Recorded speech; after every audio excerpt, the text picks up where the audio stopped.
चलिए एक बार फिर आपका स्वागत है पार्ट्स ऑफ स्पीच के इस नए वीडियो लेक्चर में।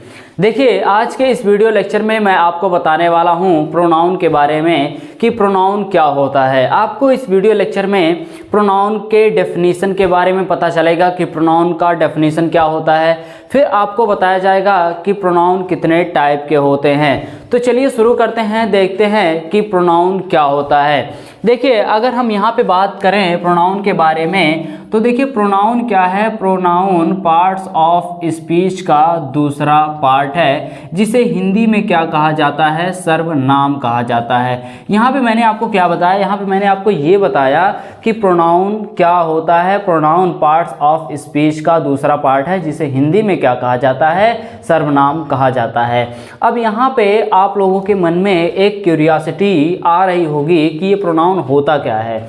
तो देखिए अगर मैं यहाँ पे प्रोनाउन के बारे में एक छोटा सा ओवरव्यू दूं कि प्रोनाउन क्या होता है, तो प्रोनाउन वो वर्ड होता है, वो शब्द होता है जो नाउन की जगह पे यूज़ किया जाता है या नाउन की जगह पे प्रयोग किया जाता है। वो वर्ड क्या होता है, प्रोनाउन होता है। यानी हम ये कह सकते हैं कि नाउन की जगह पर प्रयोग होने वाले, यूज़ होने वाले वर्ड को हम क्या कहते हैं, प्रोनाउन कहते हैं। ठीक है, तो यहाँ पे मैंने आपको बताया कि प्रोनाउन क्या होता है। चलिए अब इसके डेफिनेशन को देखते हैं, उसके बाद मैं आपको एक एग्जाम्पल के थ्रू इसको बताऊंगा कि किस तरह से हम नाउन के जगह पे प्रोनाउन का यूज़ करके और वहाँ पे प्रोनाउन का जो भी, नाउन का जो भी सेंस रहता है वो चेंज नहीं होता है, यानी विदाउट चेंजिंग।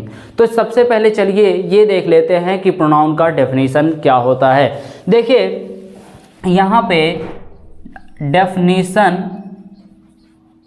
प्रोनाउन का डेफिनेशन है pronoun is that word, pronoun is that word which is used place of noun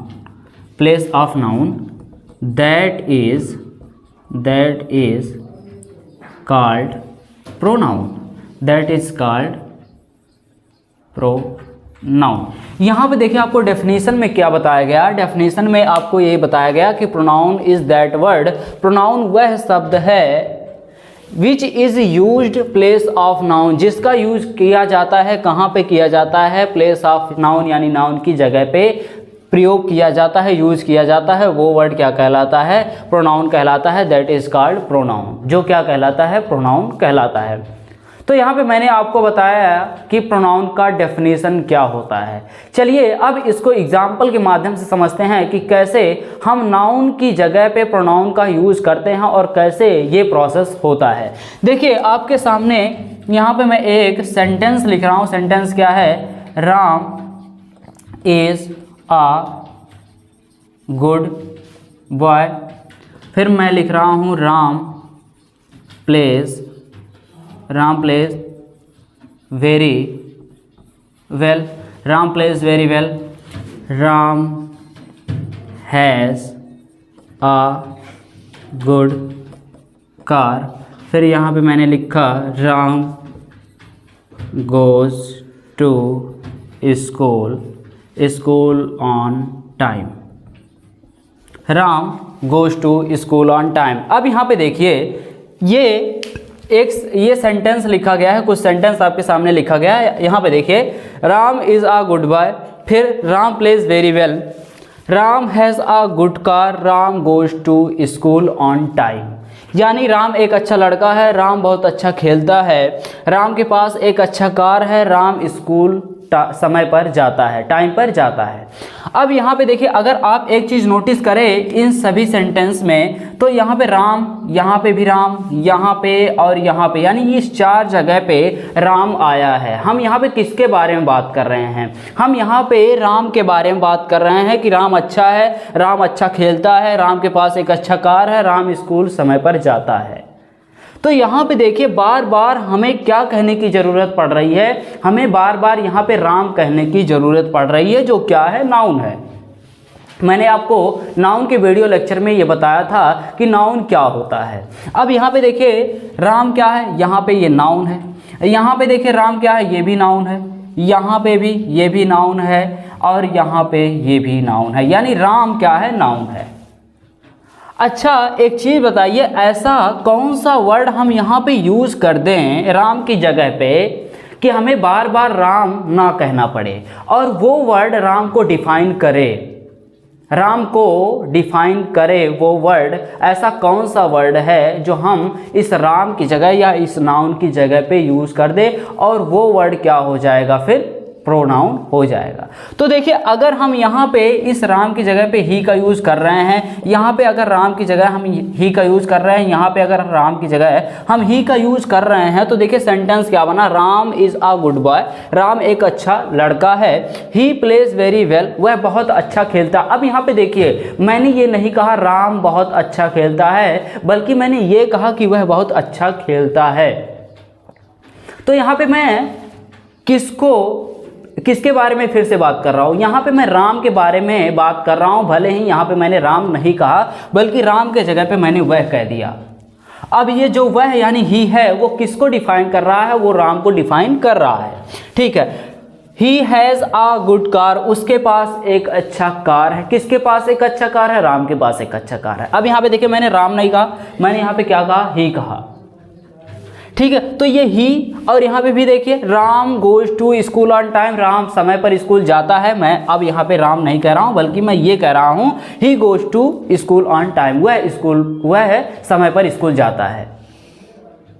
तो यहाँ पे देखिए अब मैंने क्या किया, जहाँ जहाँ पे राम था वहाँ पे मैंने राम की जगह पे ही का यूज़ कर दिया, और वो वर्ड राम को डिफाइन कर रहा है, ठीक है। हमारे सेंटेंस में कुछ भी चेंज नहीं हुआ कि हमारे सेंटेंस का सेंस चेंज हो गया, हमारे सेंटेंस का जो सेंस है वो नहीं बन रहा है, बल्कि हमारा जो सेंटेंस है वो और अच्छे तरीके से यहाँ पे बन के आ रहा है हमारे सामने। हमने क्या किया, राम के जगह पे ही का यूज़ कर दिया। तो ये जो ही के जगह पे, राम की जगह पे ही यूज़ किया गया, ये क्या है, ये प्रोनाउन है। अब देखिए राम क्या था, राम नाउन है, और नाउन की जगह पे किसका यूज़ किया गया, ही का, और ही क्या हो गया, प्रोनाउन हो गया। तो देखिए जो भी वर्ड नाउन की जगह पे यूज़ किया जाता है, प्रयोग किया जाता है, वो वर्ड, वो शब्द क्या होता है, प्रोनाउन होता है। बस यही आपको याद रखना है। जैसा आपको डेफिनेशन में भी बताया गया है कि प्रोनाउन वो शब्द होता है जो नाउन की जगह पे प्रयोग किया जाता है, वो वर्ड, वो शब्द क्या कहलाता है, प्रोनाउन कहलाता है। यहाँ पे मैंने आपको एग्जाम्पल में भी बता दिया। अब चलिए इसके और आगे चलते हैं और देखते हैं कि प्रोनाउन कितने टाइप का होता है, कितने प्रकार का होता है। चलिए अब हम देखते हैं टाइप्स ऑफ प्रोनाउन के बारे में। देखिए आज के इस वीडियो लेक्चर में मैं आपको केवल 2 टाइप के बारे में बताऊंगा प्रोनाउन के, कि कितने, वो कौन कौन सा प्रोनाउन है। तो चलिए देखते हैं। देखिए यहाँ पे सबसे पहले आपको बताया गया है पर्सनल प्रोनाउन के बारे में कि पर्सनल प्रोनाउन क्या होता है। यहाँ पे आपको पर्सनल प्रोनाउन के बारे में बताया जाएगा। और दूसरा क्या है, रिफ्लेक्सिव प्रोनाउन, या आप कह सकते हैं रिफ्लेक्सिव केस। तो ये दोनों क्या है, ये 2 टाइप हैं जिसके बारे में आज मैं बताने वाला हूं प्रोनाउन के। तो चलिए देखते हैं कि पर्सनल प्रोनाउन क्या होता है। देखिए सबसे पहले अगर हम यहाँ पे बात करें पर्सनल प्रोनाउन के बारे में, तो पर्सनल प्रोनाउन को कहा जाता है सब्जेक्टिव केस, यानी आप पर्सनल प्रोनाउन को सब्जेक्टिव केस भी कह सकते हैं। अब ये देखिए सब्जेक्टिव केस कितने होते हैं और ये कहाँ पे यूज़ किए जाते हैं। देखिए सब्जेक्टिव केस कितने होते हैं, 7 होते हैं। पहला क्या है, आई, जिसे हिंदी में क्या कहा जाता है, मैं। और दूसरा है वी, जिसे हिंदी में कहा जाता है हम। और तीसरा है यू, जिसे तुम या आप कहते हैं। उसके बाद चौथा है यानी 4th नंबर है ही, जिसे हिंदी में कहा जाता है वह। और ये किसके लिए यूज किया जाता है, ये मेल के लिए यानी पुरुष के लिए यूज किया जाता है। और 5वां है सी, इसका भी मतलब होता है वह, लेकिन इसका यूज आप फीमेल के लिए यानी स्त्रीलिंग के लिए यूज करते हैं। दे का मतलब होता है वे और इट का मतलब होता है ये। तो ये 7 ऐसे हैं जो किस में आते हैं, पर्सनल प्रोनाउन में आते हैं, जिसे क्या कह सकते हैं, सब्जेक्टिव केस कहते हैं। अब ये देखिए सब्जेक्टिव केस होता क्या है। सब्जेक्टिव केस का यूज आप हमेशा सेंटेंस में सब्जेक्ट के तौर पे करते हैं। इसको कभी भी आप ऑब्जेक्ट के तौर पे नहीं कर सकते, यानी इसका use I, we, you, he, she, they, it, इसका यूज आप कभी भी ऑब्जेक्ट में नहीं करेंगे, सेंटेंस में ऑब्जेक्ट के केस में नहीं करेंगे। हमेशा जब भी इसका यूज होगा तो आप अपने माइंड में रख लीजिए कि इसका यूज आप सब्जेक्ट के तौर पे करते हैं। ठीक है, तो यहाँ पे मैंने आपको बताया सब्जेक्टिव केस। अब इसका ऑब्जेक्टिव केस देख लेते हैं कि इसका ऑब्जेक्टिव केस क्या होता है। तो देखिए यहाँ पे ऑब्जेक्टिव केस के बारे में बताया गया है कि आई का ऑब्जेक्टिव केस क्या होता है, मी। वी का ऑब्जेक्टिव केस क्या होता है, अस। यू का ऑब्जेक्टिव केस क्या होता है, यू। और ही का ऑब्जेक्टिव केस क्या होता है, हिम। सी का ऑब्जेक्टिव केस क्या होता है, हर। दे का ऑब्जेक्टिव केस क्या होता है, देम। और इट का ऑब्जेक्टिव केस क्या होता है, इट।